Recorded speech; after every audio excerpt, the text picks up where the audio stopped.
राहुल गांधी बोले, मोदी वाली गारंटी नहीं चाहिए। मोदी जी ने पिछड़े दलितों और आदिवासियों को मरवाया, वो अकेले ओबीसी बचे हैं।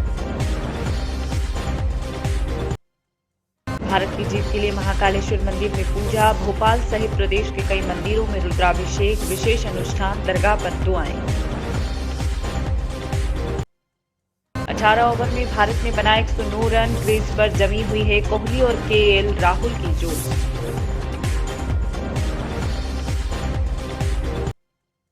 धूम और धूम 2 के निदेशक संजय गढ़वी का निधन। कुछ दिन पहले आया था हार्ट अटैक।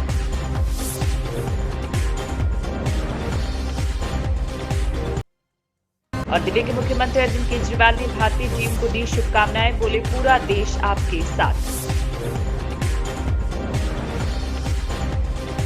राजस्थान में विधानसभा चुनाव के लिए सिर्फ 7 दिन बचे हैं। ऐसे में सभी राजनीतिक दल अब प्रचार में तेजी ला रहे हैं। कांग्रेस हो या बीजेपी, दोनों ही राष्ट्रीय पार्टियों का केंद्रीय नेतृत्व अब राजस्थान चुनाव पर पूरी तरह फोकस कर रहा है। रविवार यानी कि आज कांग्रेस सांसद राहुल गांधी बूंदी और सीकर के दौरे पर रहे। राहुल गांधी हिंडोली में अशोक चांदना के समर्थन में बूंदी के गोठड़ा में जनसभा को संबोधित करने के लिए पहुंचे, तो वहीं सीकर की जनसभा में कांग्रेस प्रदेश अध्यक्ष डोटासरा भी राहुल गांधी के साथ मौजूद रहे। राहुल बूंदी में कांग्रेस के उम्मीदवार हरिमोहन शर्मा के समर्थन में आम सभा को संबोधित करने के लिए पहुंचे। इस जनसभा के साथ ही राहुल गांधी राजस्थान चुनाव के लिए अपने प्रचार अभियान का फिर एक बार शंखनाद कर रहे हैं। मालूम हो कि यह राजस्थान में चुनाव की घोषणा के बाद राजस्थान की बूंदी सीट हॉट सीट में तब्दील हो गई है। Bureau report, citizen voice, Kota, Rajasthan. Amit Shah के बेटे से, अमित शाह से पूछो, बेटा आपका बेटा कहां पढ़ा? Hindi medium, English medium? कहेगा इंग्लिश मीडियम में पढ़ा। आपके बेटे अंग्रेजी पढ़े, आपकी बेटियां अंग्रेजी पढ़े और गरीब लोग अंग्रेजी ना पढ़े। मैं ये नहीं कह रहा कि आपको हिंदी नहीं पढ़नी, हिंदी पढ़ो, सीखो हिंदी, अगर अंग्रेजी भी पढ़ो, अंग्रेजी भी सीखो। क्यों? आप पूछोगे भैया हिंदी से हमारा काम हो जाता है। मैं आपको बताता हूं, यूपी जाओगे हिंदी में बात करो, राजस्थान में हिंदी में बात करो। बाहर से कोई टूरिस्ट आता है तो उससे हिंदी में बात करोगे क्या? बाहर से टूरिस्ट आता है, आप मेहनत करते हो, उससे हिंदी में बात करोगे क्या? कॉल सेंटर में काम करना है, इंटरनेट का काम करना है,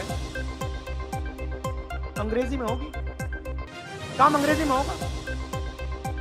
कभी आपके बेटे विदेश जाना चाहें, विदेशी कंपनी में काम करना चाहें,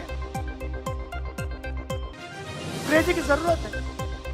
तो ये चाहते हैं कि 2 हिंदुस्तान हो, एक अदानी वाला, उसमें सब लोग अंग्रेजी बोले, और दूसरा गरीबों का हिंदुस्तान जहां अंग्रेजी ना चले।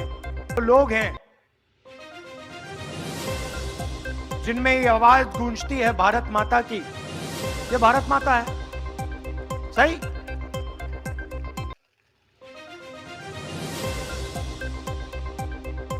तो मैंने सिर्फ एक सवाल पूछा है। पार्लियामेंट हाउस में मैंने भाषण दिया और मैंने कहा कि देखिए, मैं जानना चाहता हूं, हम ये नारा रोज लगाते हैं, मैं जानना चाहता हूं ये भारत माता कौन है? कौन है ये भारत माता? मतलब ये लोग कौन है? कितनी आबादी किसकी है?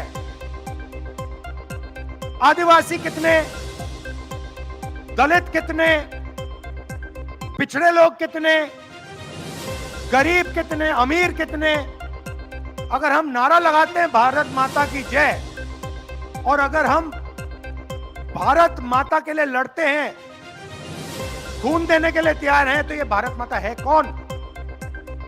ये तो पता लगाना ही पड़ेगा, सही? अगर हमें मालूम ही नहीं इस देश में पिछड़े कितने, दलित कितने, गरीब कितने, तो भारत माता की जय का मतलब क्या है? तो मैंने ये पार्लियामेंट में बोला, कहा कि इस देश को अब क्रांतिकारी काम करना पड़ेगा। इस देश को जाति जनगणना करवानी पड़ेगी। क्यों, मैं आपको बताता हूं। देश में कम से कम, मैं अंदाज लगा के कह रहा हूं क्योंकि इसका सच्चा जवाब किसी को नहीं मालूम, देश में कम से कम 50% पिछड़े लोगों की आबादी है। उनको आप पिछड़ों कह दो, उनको आप ओबीसी कह दो, उनको आप देश की रीढ़ की हड्डी कह दो, उनको आप मजदूर कह दो, किसान कह दो, देश को रोजगार दिलाने वाले लोग कह दो, जो भी आप कहना चाहते हैं कह दो।